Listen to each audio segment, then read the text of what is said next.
I got stuff for you. Holy moly. I need to get some snakes and release them around my house. But they love eating people.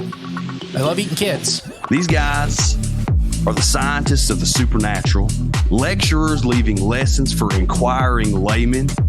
They are applying the scientific method to a world that baffles science. They are the cryptids of the corn. Every day that you open your mouth, I know, right? I'm more convinced that you're abducted by aliens. No. And it just stood up. I mean, it just like kept going and going. And she goes, what the? These are idiots. I was laughing reading this because I already knew how you would feel. Idiot. What part of the story fits your balloon? Well, This isn't a UFO. But who else has big black wings and red eyes? Batman. Well, Mothman. Oh, yeah, Mothman. Well, everyone, I think we know exactly what it is. So say it all with me. It was the Sandhill crane. Would you try it? No. You wouldn't eat it? No. Why? Because they're probably toxic.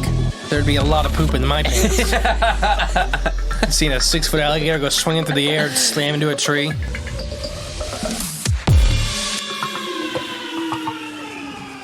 Welcome back to Cryptids of the Corn podcast. I am the great and powerful Mr. E. And I am J. Clone 43. Meep boom, meep meep meep boom. Meat, mop, meat, moot, meat, moot, meat. This is only, how many episodes we recorded a day? 9. This is episode 9. Jeez, peel back the onion. Yeah. No, I want them to know that like they listen through the weeks and we get more and more and more deranged what was happening. Why do you want them to know? I think it's Because we're mystery. real. Well, yeah, that's the realness of... Okay, don't do that. Don't look at it. You went cross-eyed. There's something in my microphone. It's because you always burp and try to fart in it. Looks like a booger. It probably is because you rub your beard into it. Oh, well, booger beard. So we're going to talk about dogs versus demons. Okay. Because the Patreon episode this week that follows this one, the day after. D&D? Dogs and demons. Is this a D&D episode? This is a D&D episode. Finally. I thought about doing that for a Patreon night. A D&D Is campaign? having an hour or 2 hour D&D campaign. They do make shorter ones. We just need a good dungeon master. Yeah, DM. Yeah. I wouldn't be a good one. Too chaotic. You wouldn't be a good one either. No, I'd be awful. You can't stay focused, and you'd No. forget you have to have a story and how to know how to let the characters get there. And I will deviate. It's just one big circle. Before we get rocking and rolling, we have some events coming up. We have some merch, all that fun stuff. Bigfoot and Banjos is coming up soon. I don't know when this episode comes out, but that's June 8th. And that's at Salt Fork. Look for our Facebook and Instagram page. Sean Hickenbottom's putting that on, and it's going to be a lot of fun. Yeah, our mustache friend. The best mustache in Ohio. Yes. I'll say that. John Hickenbottom. John You Hickenbottom. heard it here. You Best got our mustache. vote. Yeah, it's just a real thick mustache. It's a good mustache. A nice mustache. And then a Monster Fest, which is Monster Fest, I believe. June 29th. June 29th. That's It's right. gonna be what a I lot thought. of, Yep. yeah. We were waiting for Emily in the corner of the room to speak up to tell us. You probably heard her back there. Yeah, and then the Hocking Hills Bigfoot Fest, we're speakers at this year. It's the first weekend of April. It starts Thursday through August. I've done that all day today. Yeah, it's August. Remember that. August. I've done that for the last month of recording. Yeah, August 2nd and 3rd. Right, yep. Come party with Cryptids of the Corn. We're speakers at the biggest one in the country. That's awesome. Isn't that crazy? I'm super honored. B Mills puts it on. Yeah, thank you, Amazing B. lady. Bigfooter, the only as of last I checked, the only ever female Bigfooter of the year, Wow. and she earned it. All right. Her book's great. I highly suggest everybody goes out and gets it. Then Squonkapalooza is our other August one. The Yep. weekend right after. We're speaking at that one too. Two time speakers at Squonkapalooza. Back That to one's a back. lot of fun. We got 2 separate talks going on. Yeah. Wow. They're both. Yeah, you're gonna have a lot of fun. I'm gonna make you do one of them. Great. But yeah, ready to get into dogs versus demons? Yeah, I think so. I think you already shared a lot of your dog stories today. I got more. Well, you can reshare them because it's for the main page. Mm. But yeah, like I said, Patreon this week is dogs versus Bigfoot. So our dogs will save us from the paranormal, and cats will let us die. You think so? Yes. I think cats, depending on how much the cat thinks about you as food source, is the cat would fight off the demon if it only meant that they got better quality food. I think there's some good cats out there. I haven't met one. I've seen the videos where they save little kids from dogs. That's because they hate dogs. Yeah, but It's not the kid was just extra. Like it was nothing to do with the fight. if they hated dogs, they would have avoided it No, altogether. I do agree. I've seen some. There's some good ones. It's like 5 good cats on the planet. I used to have them, but until my dogs came Ate them? around. Well, ate them, shook them, till they were a rag doll. There has long been believed to be a whole other world beyond their natural perception, hidden beyond the veil, through which only the very psychic and those with certain sensitivities seem to be able to gaze. So cats and dogs? One category of those able to peer into the sort of spiritual realm are animals such as dogs. Yes. They have thought that the ages have domesticated an uncanny ability to perceive by which most cannot. Here we will look at some spooky cases of dogs predicting and participating through the barrier of the world of the living and the dead. Ooh. The physical and the spiritual. Dogs. Sight beyond sight. Sight beyond sight. One very creepy report is from a Reddit user called Old Rocking Chair, who said that he had taken to letting his dog, which had been mostly an outdoor animal, sleep inside the house at night. At first, we kept his dog downstairs, but for some reason, that severely upset it. To that point, it had been tied down every night. Finally, after a week of this, they decided to let the dog sleep with him upstairs. And this is where things start to get weird. Ooh, oh, no. Not one of these stories. What do you mean? Never mind. Go on. Oh, no, I don't think. Main show, not Patreon. Paranormal. No. I thought you were going to say peanut butter. Okay. The poster says, he didn't like being alone at night downstairs. He's used to waking us all up and whining. We thought he just didn't like being tied down and wanted to be with us upstairs. Finally, I relented and brought him upstairs to sleep. No collar, no leash. He stopped whining. But there is the thing. Quite literally every night at 3 a.m., our dog gets up, does an inspection of all the rooms upstairs. Not before 3 a.m., not after 3 a.m., 3 a.m. on the dot every night. Our bedroom door is always open, so he is free to access all around. If he happens to be sleeping on someone else's bed, he gets restless, waking up the person to be let out. Due to all these small accidents when he was a puppy, our dog is afraid of jumping down from places, even small gaps from the bed into the floor. But at 3 a.m., like clockwork, he wakes up.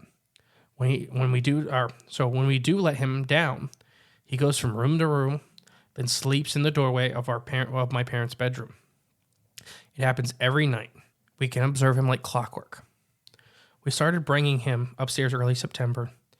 I don't know what happened in our house at 3 a.m., but several times when we do catch him in the act, he looks at the doorway of our room, whoever owns the room, and he happens to be wandering through. He stares at the person looking at them, and then back at the doorway again. Interestingly, the hour of 3 a.m. is often said to be the witching hour. So perhaps this is something very strange going on. Who knows? Many reports of dogs somehow sensing the paranormal revolve around the apparent ability to sense or see something we can't. So what do you think of that first little story? Nothing too scary. No, but I mean, it confirms my beliefs that dogs do see, sight beyond sight. They see things that we can't. They perceive danger. Oh, yeah. I mean, they have extra senses. We're actually, at the end, don't worry. We're going to talk a lot about dogs' senses. Okay. But what do you think about the 3 a.m. witching hour thing? Could that just be a weird coincidence? Well, I'm not talking about the dog at this point. I'm just talking about in general. In general, the witching hour? I mean, that's when they say the veil is thinnest, right? Well, it's the darkest of the dark. Yeah. It's the coldest of the cold. Like, it's the night. It's the most night. Right. Same with, like, in the day. I don't know if you know this. I'm sure you do. I'm sure you've heard me say it. 3 p.m. is normally the hottest part of the day. Yeah. Because it's when the sun has the most time to directly heat up the area. Right, yeah. Even though noon is when it's highest. And then when you step out of school, right as the bell rings, like, a hot blacktop. Like stepping into an oven. Yeah, it's miserable. But I don't know. He goes through, he checks everything, doing what a dog does. Right, doing his checks, his nightly checks. He might just be in a routine. Yeah. And it could be, it sounds like a small dog, but they were keeping it outside most of the time. Which is, normally a small dog is kept inside and larger dogs are kept outside. Yeah. Like a Pyrenees or a Healer, they do not want to be inside. No, or even our chows. Our chows like to, but they wanted to be outside. Like, I have friends that breed Pyrenees and stuff like that, and Pyrenees do not want to be inside. Like, they want to roam. They want to, they want to be outside. They're fine with the cold. Right. Our friend did a video. Like, she's like, there's a doggy door.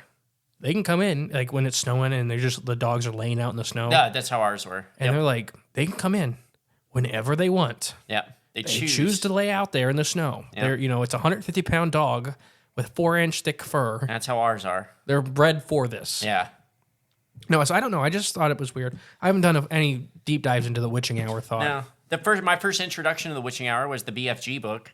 The Big Friendly Giant? Mm-hmm. And all the giants come out? They talked about, just the one would come visit the town, and that's when stole the little girl or boy. I can't remember in the book anymore. In the movie, it's a girl. But it might have been that in the book, too. I just don't remember. Little kid. All right, ready for another report? Yeah. You sure? You sure you can handle it? Nope, never mind. Okay, end of episode. Yeah. I've been the great and powerful. I couldn't do it. I'm not ready. So from the Cyber Tiger also fits into this category. He says that it happened when he was younger, that he and his parents at the time lived in a house in which mere ghostly apparitions such as anomalous noises and fleeting movement from the shadows already happened to spook them. Okay. It gets even spookier when the dog began to react to these presences. The witness says of this experience, and I'll read his account. But yeah, when a dog is just like watching something, like tracking something you can't see across the room, cats do it, but I think cats do it to screw with us. They probably were watching like a bug or something. Yeah, they could be seeing a gnat that but I you bet can't dogs see. You do can't that see. too. But see, dogs, I just think dogs aren't malicious. Cats are a little malicious. I've only watched cats torture other animals and then just leave them. You're so anti-cat. Yes. Man, you find a Domestic house cat. I like cats. So he says, when I was a kid, my family and I lived in a house that was curiously active. Nothing too concerning, just the occasional crack of the footsteps during the night and small knickknacks that would mysteriously tip over in the corner of your eye. Anyway, one night when I was sleeping in my bed that I shared with my 2 little sisters, when our chocolate lab, Remington, lumbered into our room, jumped in between us. Good name. Remington's a good name for a dog. I was half asleep and scratching his ear when suddenly he jerked up his head to the left and started barking at the empty wall about 3 feet away from him. After about 20 seconds of deep, back bristling barking, he relaxes, turns back to me, and continues licking my face. I'm not sure if he saw something in the night, but I'm pretty sure the dog saved me from starring in The Exorcist, the reality show. My parents have long since moved away from that house, but I still have reoccurring nightmares of waking up in my old room. Yeah, there's some weird stuff with that. Don't worry, I have some personal stories with dogs in the paranormal we're going to share at the end. Okay. But labs, okay, I got to say this about labs. What, they might be the 7th dwarf. Just a little dopey. Just a little dopey. Yeah. Emily's, my mother and father-in-law, they have 4 labs? 3. One just passed away recently. So they're all goofy in their own way. Yeah. 2 champagnes and a silver. Yeah, there we go. They're all goofy in their own way. What's the big one that acts like a bear? Sam literally sits on his butt and looks. You've seen him. He looks like a little black bear. Okay. But he is the I've seen them all. I don't know their names. Dumb, but goofy. I get it. You know what I mean? Yeah. They tried to figure out how to potty train them with ringing the bell, and the dogs only figured out that if they ring a bell, they get a treat. Aha. So now they just sit down there and ring the bell. Yeah. Now Atlas does it Does too. he get a treat? No. Oh. So Poor what do you guy. think? What do you think of that one? I mean, that can just be. I've had that with my dogs. They either may have seen something, they may not have. They may have heard something, they may not have. They just think they did, and then they go nuts for about, like you said, 20 to 30 seconds, and then they're back to normal. But I've had that before. Yeah, I know. Dog freaked out, barking. It's like you think someone's about to walk in the door, then they realize, oh, I just heard like a bird outside. See, I guess it highly depends on the dog, and you know your dog and how it reacts and Right, stuff. yeah. Like Grandpa's Yorkie he had forever would just bark at everything. Yeah, it didn't matter what it was. Because it was like a fence post. I just literally watched a video of a lady today with her pug that every time she walks past a fence post, it attacks it. And it like goes nuts. Like it's trying to murder this fence post. Like it's hitting its head really hard into the fence post. Yeah. Like it hurt. You know it hurts. Maybe the fence post has a possessed demon Well, in it's it. all fence posts. Oh, okay. So it's just like every time she's like, I don't know how to get my dog to stop trying to destroy this fence post. Is it like those little tortoises you ever seen where they ram? Those are Russian tortoises. And they ram Shoes only like the one color shoe, though. Like, yeah, just whatever looks like a male like they tortoise. put a black shoe up and it's fine, I think. But the white shoe, it's like, boom, boom. It'll go out of its way to go ram it. So another report comes from the poster called Jum Jum Mango Aro, Okay. who says his dog immediately began acting oddly shortly after he got it as a puppy. In this case, the dog always seemed to respond to one particular area of the property for no reason other than that he couldn't figure out. The witness explains, My brother and I got us a dog. He is still a puppy around 15 weeks old, a very lovely and cute Labrador, and we started to notice something weird or creepy.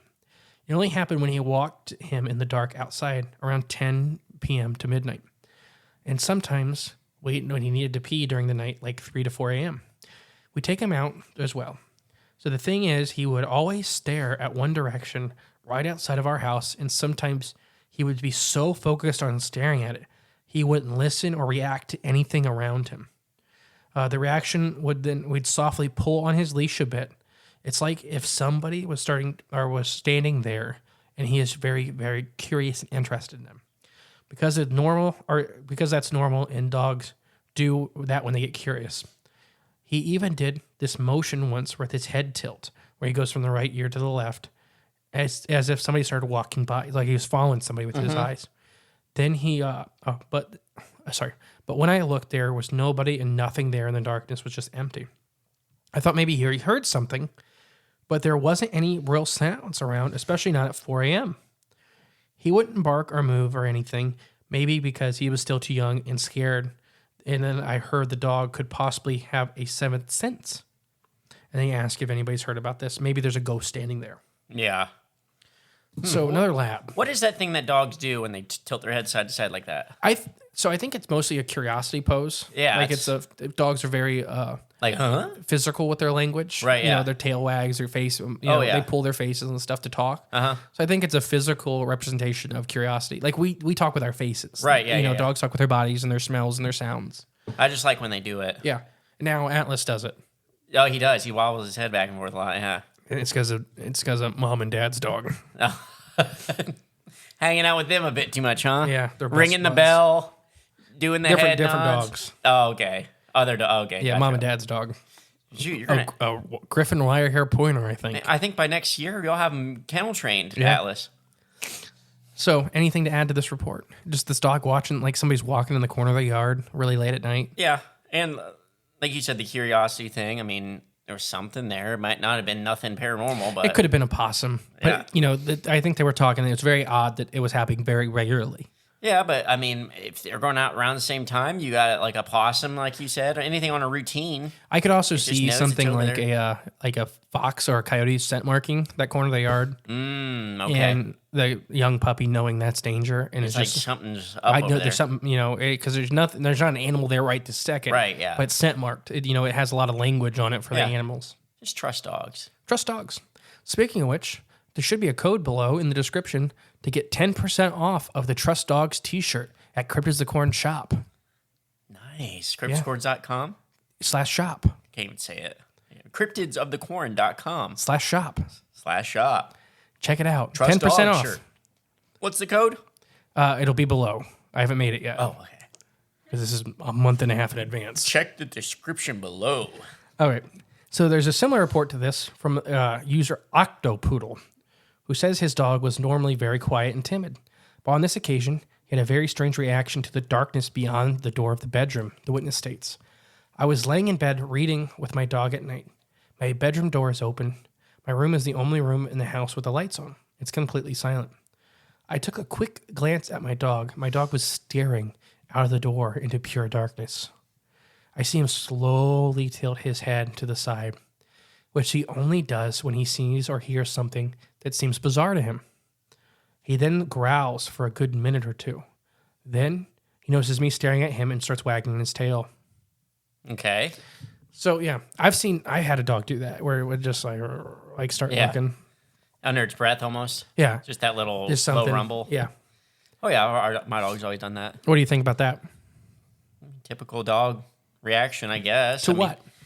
See, so far, I mean, there's nothing that's screaming paranormal. It's just typical dog behavior. Could be anything. It could be a bug in the wall. I just heard it. Oh, there you go. Bugs in the wall. You heard it here.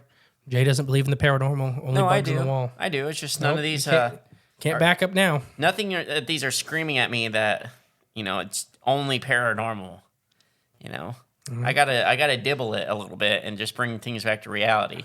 You're so close to getting punched in the head. I'm gonna start using that. Yeah, I got a dibble dally. I'm glad nobody can hear Emily, but she's in the room too, and she's making comments the whole time. Another person called Kupo claims that her dog had started the unsettling habit of waking up every night at the same time, growling at the doorway of our room she shares with her boyfriend. The dog was known to do this occasionally, and so although it was creepy, they had gotten very used to it. But one night, it would prove to be more frightening than most, the poster tells us. The night she woke up, it was 3:33 a.m. on the dot. Ooh. Growling very loudly, enough to start drooling and snarling. Ooh. So that's a little bit more extreme right there than the normal, just like, Right. That's actually getting very upset. She was up on all fours with her head lowered, looking at the doorway. I nudged her and told her to knock it off, but she persisted. After about 5 minutes of this, the TV service cuts out. We sleep with it on for noise, she says. But it went out and cut to static. At this time, my dog lowered herself to the bed, laying flat, pulling her ears back and started to whine. Then she slowly moved her head from the doorway to the TV as if something was walking into our room once the TV cut off. The TV shut off as she fixated her gaze upon it. So the TV shut off by itself, huh? Yeah. So it cut to static, and then once it cut to static, she lowered. The dog's following what seems to be a figure walking. Once the dog's face was staring at the TV, it shuts off. The person says, I noped the blank out of there, pulled my comforter over my head, refused to look around until it was daylight. My boyfriend and I swear our house is haunted. If it isn't, what is our dog possessed? Yeah, the dog did it. What do you think about Is that that what they're one? asking, basically? Yeah. I mean, that's pretty creepy. That's a little bit more like Now the dog's we're- watching something, and then the power cuts to it. Now we're getting to more paranormal, Yeah. if you believe them. Oh, gosh. No, I'm just kidding. I'm going to assume most of these stories are...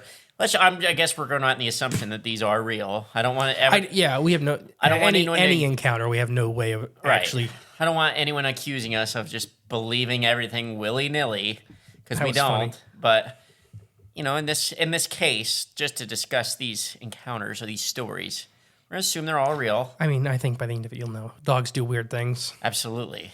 Like, until we got to that one, it could have been dogs just doing weird things and creeping us out. Typical dog. Yeah, it's more like you're creeping yourself out. Yeah, thinking about that. And the dog's just being a dog. Like you Right. said, could literally hear a bug in the wall. Yeah, and just, A silverfish. a silverfish. Good reference. Check out Freaky Fauna Fridays You to did learn more about silverfish? silverfish. Me and you did silverfish Okay. Phew. together. You were there I was going to say. months ago. Yeah, it was a while ago. It just came out this Friday as recording this. I remember I Comes wanted- out this Friday as recording this. Nice. An eerie encounter is a mix of the dog's senses with an age-old Ouija board. Oh, no. And it seems that the dog and the Ouija board don't mix. So before I continue on, don't ever buy a Ouija board. Don't ever mess with the Ouija board. I don't care what anybody thinks. Yep, I think Cryptids of Corn can both... We can both... Stamp of approval. Do yeah. not mess with the Ouija board. Yep, don't buy one. Don't look at one. Don't acquire one. Don't use one. Don't burn one. Just don't touch them. Don't associate. get one. Yeah. Don't associate with them. Ain't worth it. A podcast I listened to was talking about. He's like, they were out with like professional. They paid to go out on a tour with professional ghost hunters. Yeah. This comedy podcast. And he's like, I brought a Ouija board, and all these ghost hunters started yelling at me. Like they were messing with the ghost, yelling at the ghost. They had all this electronic equipment, but the second I brought out a Ouija board, they I was freaked. yelled at. Yeah. Like, yeah, I'm like, good reason. Yeah. No, But so it does have a point, though. well, in my They're all invoking these things. well, Like, in my point that it's it's a device fully made to invite spirits. right, yeah. Yeah. So it's a full I think there's all these rules. Same with the Fae, with agreeing to things that you may not Yeah. realize you're agreeing to. Right. And I think the Ouija board is just an agreement. Like, It is funny, though. Like, Yeah. all those guys, like, we brought all this equipment. Monitoring equipment, yeah. Inviting these spirits to please communicate with us, show us evidence. And then the moment you do, yeah, you can't do that. So the witness in this case claims that that happened when she was a teenager, and a friend came over and they started playing with the Ouija board. During this session, she managed to make contact with the spirit that called himself John, which was unsettling enough for them to end the game. Her friend then walked her home, and this is where things would get really bad. Uh-oh.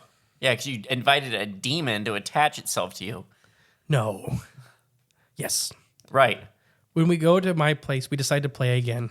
We did this outside. My dog Lucky joined us, laid at my feet while we played.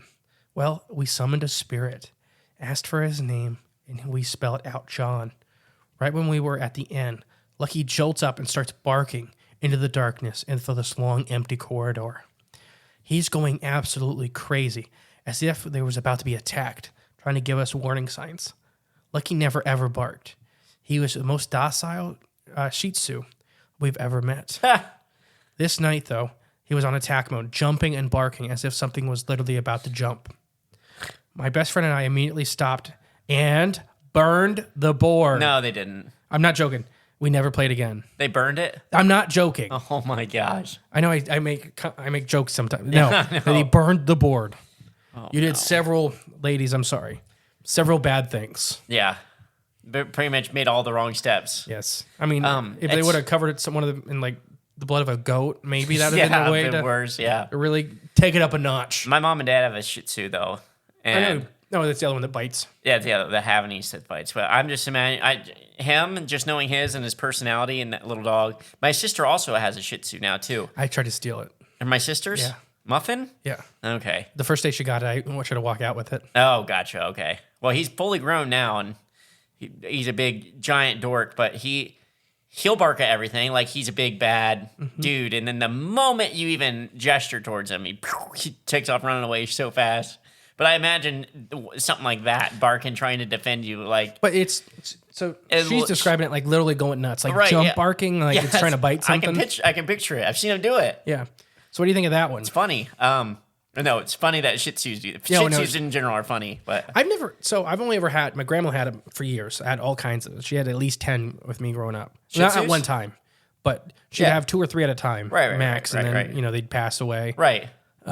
Because they'd ride on her cart, so she liked them because they could sit on her cart and ride uptown with her. They're good riding dogs. They're just nice little dogs. Yeah. If you like lap dogs, they're a good dog. Oh, yeah. I mean, you could punt them. Yeah. But, they're good little lap dogs. She only ever had one mean one. And it was because the only one she adopted as an adult, and it was abused. And it probably hated kids, and there was 15 kids in that house. Yeah, so they were... And he would bite us, but he had no teeth. Yeah. Ours has just like snaggle teeth, like just jutting out of his mouth. They look all awful, but it's hilarious. Yeah, so what do you think about this one? I mean... the Ouija board sits to attack. Yeah, but don't play with Ouija boards. But do you think this is a real spirit, or do you if the story is, we don't know it's real or whatever, but if, Assuming all the details are... correct, they're not adding anything. Yeah, I would believe that would happen. You just used a Ouija board and invited somebody there. Or something. I don't know if it's somebody. I don't think it's John. I don't think it's... I'm with you there. I don't believe in... we've said this before. It's like, the most typical human name on the planet is what it pulls out. Mohammed or John. Yeah. Mohammed's a lot longer to spell. That's true. John's a lot much quicker, yeah. No, I think that it's just hard. Like, I think a lot of spirits are... I don't believe in human spirits being stuck here on Earth. Mm-hmm. I think your relatives could visit you and whatever, but I don't think that's a ghost. I think there's a big difference. Yeah. Anything that's mimicking a person like this is not a person. Yeah. Whether it's a demon or what. Even the Steve Irwin Spirit Box conversation on YouTube. It's not real. You only have Steve? I don't think it's Steve. It's probably the stingray that killed him. Man, but he had such good messages. I mean, it was your old radio station. I mean, I wish it was Steve. He even had an Australian accent. Don't mess with Ouija boards. There are countless other reports of dogs staring and barking at something that isn't there. We are left to wonder just why this might be. Are dogs altered to something that is? Are they able to see something that isn't there? Something beyond our ability to perceive? Are they able to see beyond the veil and notice strange entities and spiritual beings that are perhaps all around us that we're unusually able to see? It's often been said that dogs have a sort of sixth sense for these sort of things. Their heightened perception able to go on certain cues that we don't usually pick up on. Yeah, so we're going to talk about dogs and the sixth sense. They have. But before that, I'm going to share some personal stories. So I had several dogs in my old haunted house with the Bigfoot house and all that. Right. Bailey was the one that died at 21 years of age. I had him longer than almost all of my siblings. Still. He was there right after Luke. We got him. Okay. And so my adopted siblings and my two youngest brother and sister, like Bailey was there forever. Right. Seen it all. He always slept in my bed, and when he got older, I had to pick him up. So why I don't like cats? Well, there's two stories why I don't like cats. One was a barn cat when I had a baby chick, like a $500 baby chick in my hand, jumped up and killed it in my hand while I was holding it. That cat did not live on the farm anymore. Oh, did it live anywhere? I didn't say anything. I said it didn't live on our farm anymore. The great farm in the sky. Yeah. And then my sister had a Siamese. Yeah. And it was evil. Yeah. It's those blue eyes. It would open your door at night. It would sit at the foot of your bed and just stare at you. It was the creepiest thing. It's protecting you. No. Yeah. Because Bailey and it fought all the time, and Bailey would actually protect it. But this thing would be the creepiest way you can imagine, a cat opening your door. Oh, yeah. Because it would get to the lever, and it would open slow like a person, I swear. Like, not like a cat flipping at the lever. Yeah. It would just but it would hang on to it until so it would slowly go down, and it'd swing open, and it would sit there and stare at you. And then you're tired, you kind of blink slow and open your eyes, and it's on the foot of your bed just staring at you. Yeah, it's just checking you out. Yeah. Making sure you're still breathing. Yeah, Good boy. No, it wanted you not to be. Oh, come on. And no, that cat was just creeped everybody out. Like, it never once alerted us to all the paranormal stuff in the house. That's why I don't trust cats. Oh, okay. But Bailey would all the time. because it was freaked out. No, because it was one of them. I was going to say, or is possessed. It was just one of them. Bailey, though, one night, I just remember he did that all the time, where he'd literally, he'd perk up. He was a Beagle Shepherd mix. Okay. He'd perk up, and his ears would pop up because the Beagle ears, he'd point down, but he could, make them go up like a Shepherd. And he'd perk up, and he'd literally been over him and, watch if somebody's walking across, and he'd get all freaked out. And then, it'd take him 10, 20 minutes to calm down. Mm-hmm. At night, several times he'd bark at the garage and at the area where we end up finding the possessed knives and stuff like that. Yeah. In that room, none of the dogs would hang out in. Yeah. I wonder why. Trust dogs. And then that story with with my Bigfoot encounter, where the dogs were really, really freaked out. I don't know if the Bigfoot was at the house earlier in the night and they knew, or if they could just sense it being near. Being around, yeah. Well, I mean, you heard the knocking, so they could obviously hear it. But that was after I got to the house and laid down. The knocking was really, really far off. So I don't know if it was already at the house something had happened that evening. Before, yeah. And, was looking in the windows and really freaked him out. Then it left, and you came in back, and then it's like, I'll come see what this is again now. Or it was just making the rounds. Yeah. And I don't know. And Sonny was really freaked out, he was my brother's service dog. Mm-hmm. A big 150-ish pound Labradoodle. Yeah. A very smart, that dog was very protective. So when he was freaked out, that was telling you something. Something's odd. I don't know. And I think other animals, like I shared, I haven't shared my Shadow People stories. I think that's only on Patreon. Yeah, it's Patreon only. But with the snakes and the fish and the lizard, I think there's the paranormal, when it's really presenting itself, can affect other animals. Oh, for sure. I just don't think a lot of other animals care until it's hyper presented. It probably doesn't affect them or their lives and nature and stuff. Yeah. Because whatever the paranormal thing might be, just a part of nature we don't understand. Do you have any paranormal dog stories? Paranormal. Normally, it's the part where you unlock a memory. I'm trying to. Something that jogs a memory from back in the day. I don't know. I mean, I've had a lot of dogs in my life. Mostly chows. I've had a couple. We had a big St. Bernard, an Australian Shepherd for a short spell. And that dog was nutso. The nice, loving dog, but anything with tires on, it had to go chase it and it had to bite it. Anything. Cars, bikes. Till finally, neighbors that lived a couple miles down the road were riding their bikes. And it chased them, and it followed them all the way home. And then they called us, and they're like, we love this dog. And we're like, you know what? You just keep her. Just keep her. We called her Angel. She was not an angel. Not an angel. Is that? I think Bigfoot's coming in to tell us about his new amazing product. And I'm here interviewing the great Bigfoot. And today, Bigfoot has prepared me a meal. Bigfoot, what did you make for us today? Ooh, fried porcupine on a stick, eh? Oh, grilled. Sorry. Excuse me. Yeah, it's not. Ooh, this tastes absolutely delicious, Bigfoot. How did you create such a amazing dish? Oh, it's all in the seasoning, you said. Huh? Oh, so what's your secret ingredient? Oh, this right here. Flavors of the forest. Bigfoot breath. Raw garlic dust. Oh, this is raw, straight, freeze-dried garlic? No filler? Wow, this tastes amazing.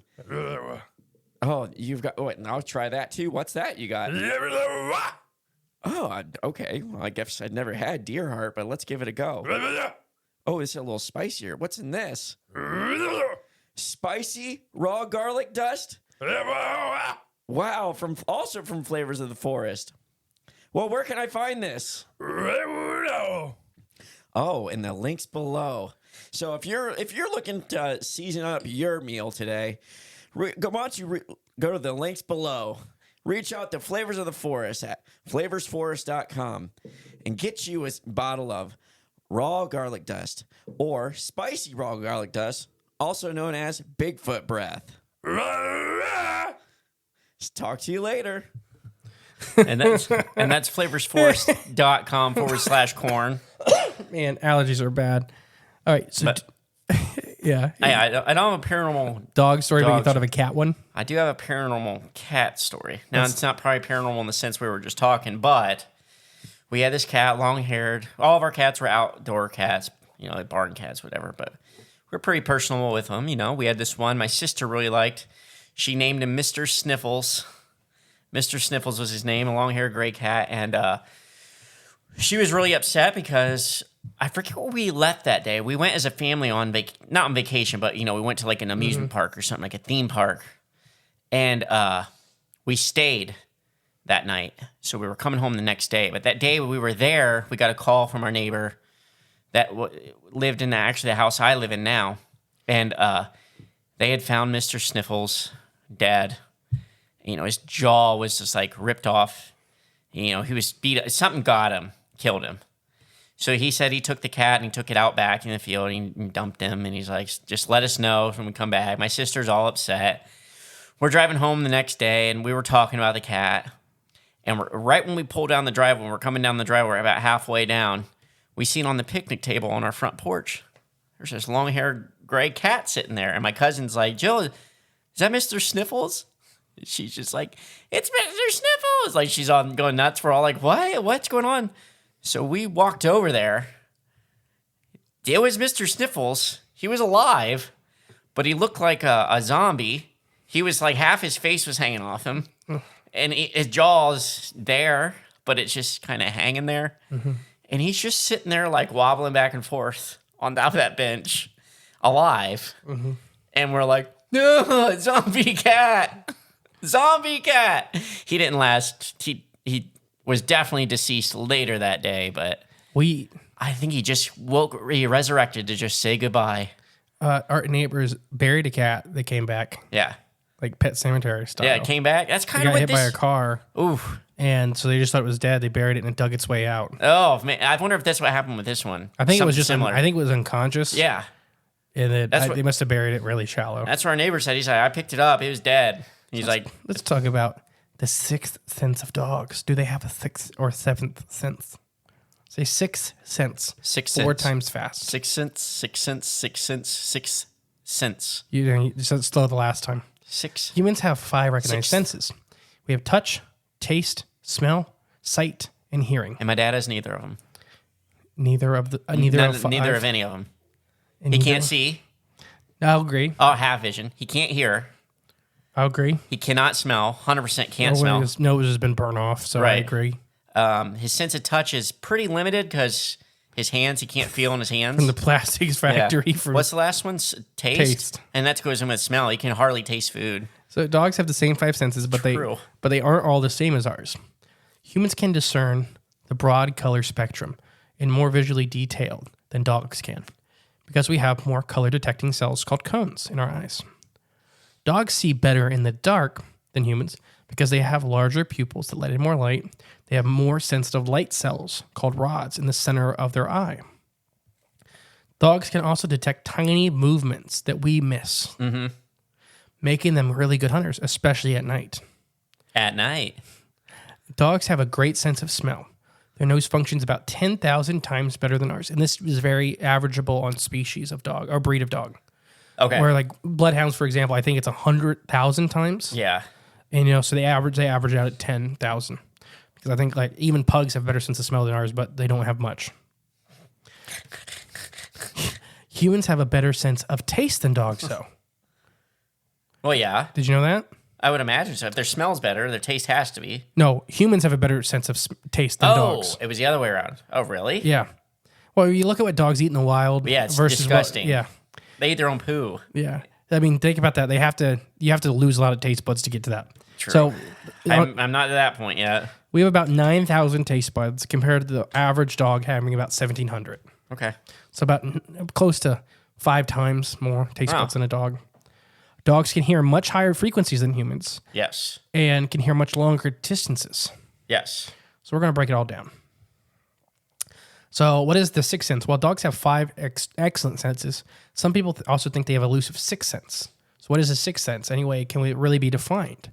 So this is a hard question for biologists when we look into this. Yeah. And not just dogs, humans too, anything.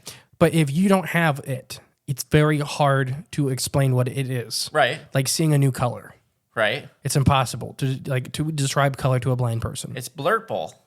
Well, pretend I'm blind. I've never seen it before in my life. Explain to me what blue is. It's like when you mix red. Yeah, see. Or you take away a little bit of the... People usually think of the sixth sense as an intuition or a gut feeling. This is the additional sense or increased sensitivity to information provided by our other 5 senses. There is no clear evidence or answer to this, but anecdotes involving the sixth sense are quite interesting. We have some examples for this. Increased sensitivity. Human mood. Many pet owners know their dogs are quite intuitive. Intuitive, thank you. When they are happy, our dogs may be extremely, ecstatic. When we are sad, our dogs try to comfort us. Even sit on the sofa in serious contemplation and just have a pooch nestle up beside you. That's not a sixth sense. That's just consciousness. But it's when we're talking that you're not expressing these emotions, and how I say Bailey's about the only dog I ever had that did this with me. Oh, okay. That would really whether I was feeling bad and I wasn't talking about it, he'd come up, snuggle with you, or want to go play or whatever. But our furry friends seem to know what they need to. How humans produce hormones such as oxytocin, serotonin, dopamine that rises and falls with our moods. Perhaps dogs sense hormone levels, or perhaps they notice our facial expression, voices, body language, or smell. So that might be increased perception is a sixth sense. I bet our hormones put off a certain smell. So you know why dogs sniff butts? Say hi. No. That's what they told me on TV. It is. It's an information exchange. They actually have scent glands back there that release hormones. Oh, yeah. They give giant packets of information. Yeah, so do we. Yeah. And I just had one about an hour ago. So that's giant packets of information. That's why I'm gonna start calling it now. I'm sorry. That's why they sniff butts, is because literally they're getting details about the other animal. They're looking for that info. Yeah. Gotcha. Yeah. The inside scoop. So another one is human illness. There's been some proof that dogs have a keen sense of smell enables them to sense some human illnesses. Dogs can be trained to detect violent or volatile organic compound, VOCs, which we talked about before, in humans that indicate ongoing illness, helping detect lung cancer by smelling a person's breath or bladder cancer by smelling their urine. Yeah, I was going to say, I thought there was dogs that So literally detected cancer. At a university, it was last year that this dog was being trained for, I think it was lung cancer. Cool. And the lady was just walking him to class. Like it was one of those service animals, like a trainee that she took everywhere with her. Yeah. And it literally almost knocked this guy over. She was walking by, and they couldn't figure out why this dog wouldn't leave this guy and everything like that. It smelled it. He's like a 19-year-old that had lung cancer that he never knew. Like he was feeling short of breath and stuff like that, but he never knew. He thought he was sick. Yeah. He had lung cancer. Dang, good boy.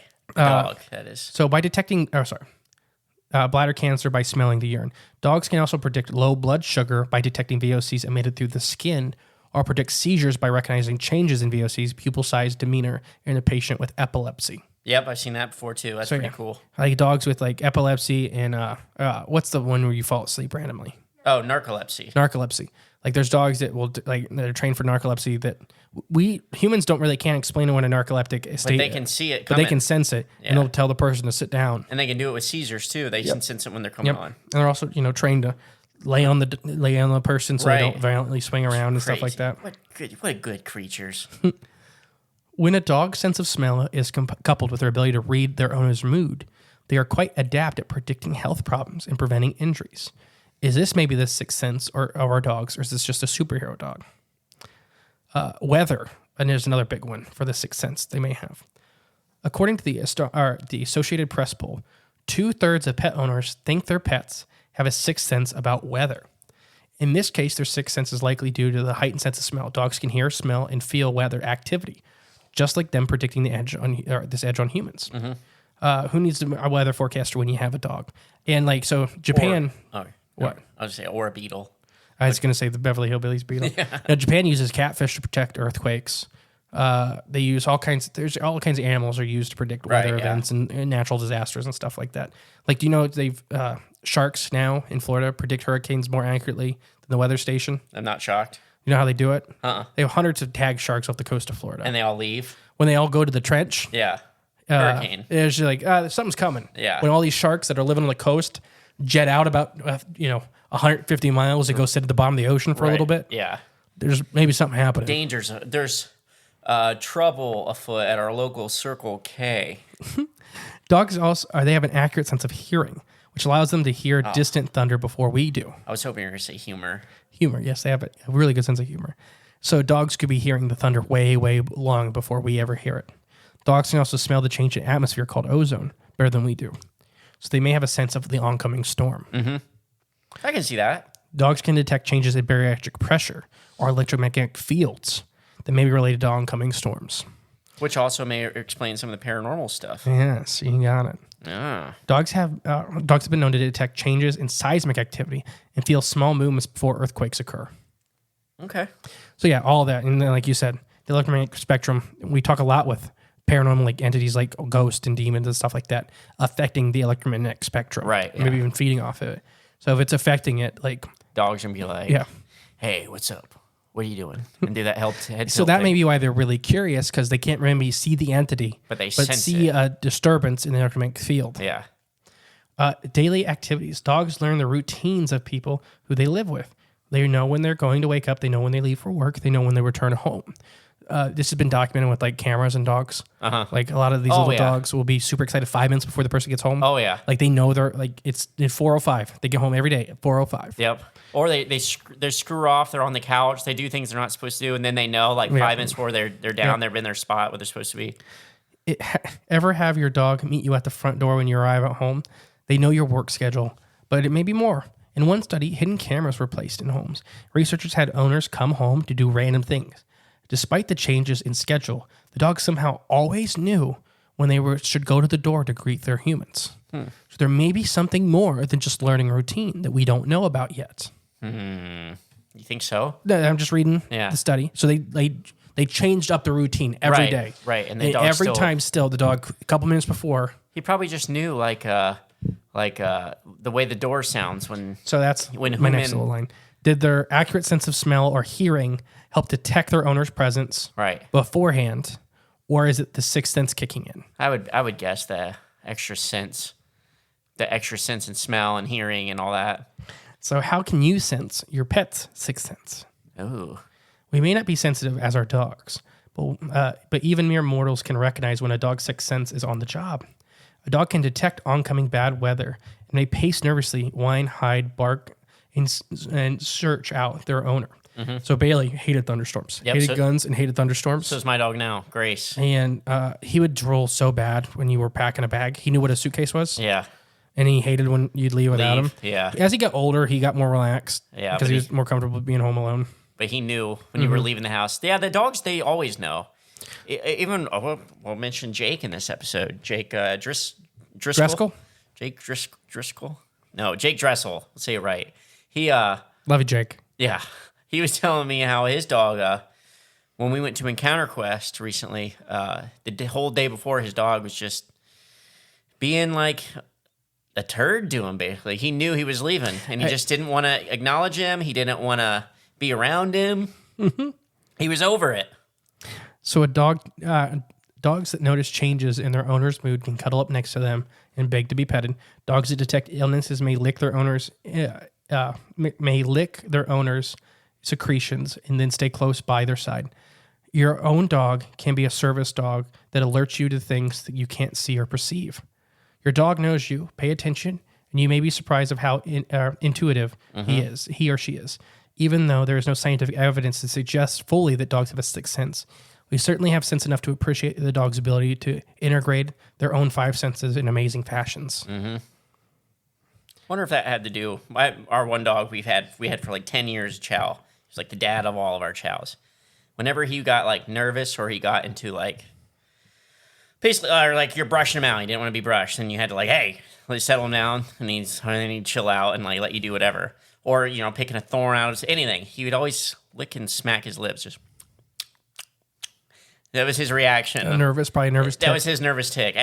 We take him to the vet. It was just he knew something was coming. It was just lick his lips, but he knew not to bark and not to freak or growl or anything. He was just licking the lips until it's over. He would do it literally until you were done with whatever you're doing. Once you're done, he stopped.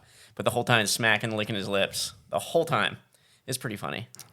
So, all this being said, is sometimes, in my opinion, our dogs do things that creep us out. Sure. But I also think dogs do have the ability to really sense something else going on. Mm-hmm. And I think, with the tech, I don't know if they have a sixth sense. They may. So like we said earlier, it's extremely hard to study something we don't have in another animal.